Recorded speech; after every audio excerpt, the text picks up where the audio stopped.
సరిగ్గా 25 సంవత్సరాల కిందట కార్గిల్ విజయ్ దివాస్ కార్గిల్ ప్రతి భారతీయుడిలోనూ చెరగని ముద్ర వేసిన పేరు సరిహద్దులను దాటుకొని అక్రమంగా మన దేశంలోకి చొరబడ్డ పాకిస్తాన్ సైన్యం మిలిటెంట్లను జవాన్లు తరిమి కొట్టిన ప్రదేశం అది.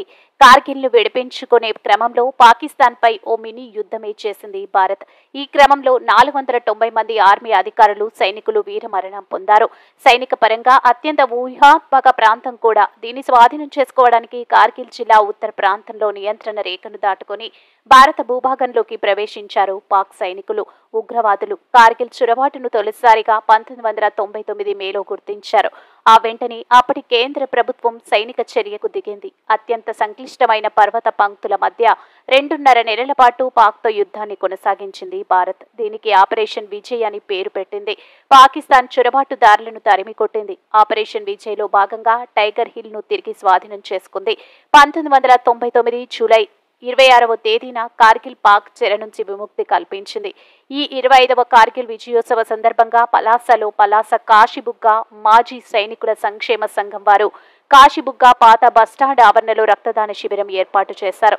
ముఖ్య అతిథిగా డాక్టర్ మల్లేశ్వరరావు హాజరయ్యారు. ఈ సందర్భంగా ఆయన మాట్లాడుతూ మన దేశంలో ప్రజలు ప్రశాంతంగా ఉన్నామంటే ఎందరో సైనికుల త్యాగ ఫలమే. -20 డిగ్రీల చలిలో మంచులో పహారా కాస్తూ ప్రాణాలు ఫనంగా పెట్టి దేశాన్ని రక్షించే భరతమాత ముద్దుబిడ్డలు మన జవాన్లని అన్నారు.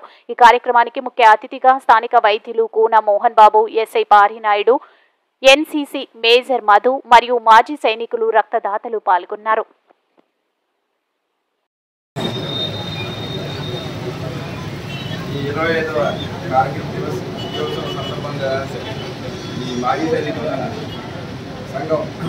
నన్ను ముఖ్యంగా ఆహ్వానించినందుకు వారికి ముందుగా ధన్యవాదాలు తెలియజేస్తూ, ఈనాడు భారతదేశంలో ఉండే ప్రతి పౌరుడు ధైర్యంగా స్థిరంగా జీవించగలుగుతున్నాడంటే అది వాటర్లో ఉండే సైనికుల యొక్క త్యాగఫలం. వాళ్ళు రాత్రి పగలు సార్ ఎస్ఐ గారు వేదిక అలంకరించుంటే కోరుతున్నాం సార్.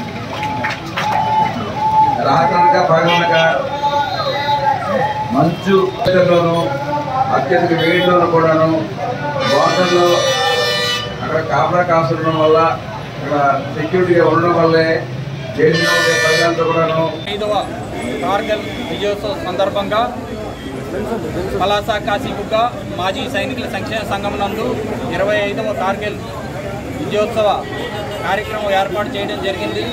దీంట్లో అధిక సంఖ్యలో మాజీ సైనికులు, అలాగే ఈ కార్యక్రమంలో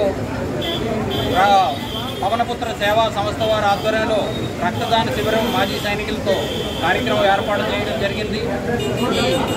ఈ రక్తదాన శిబిరం అనేటువంటిది ఎవరైతే కార్గిల్ యుద్ధంలో అమరులైపోయిన సైనికుల గురించి, వాళ్ళ త్యాగాల గురించి ఈరోజు వాళ్ళని స్మరించుకుంటూ ఈవేళ ఈ కార్యక్రమం పలాస యూనియన్ వారు ఏర్పాటు చేశారు.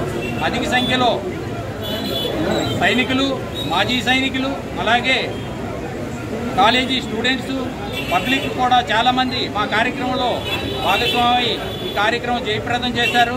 అందరికీ పేరు పేరు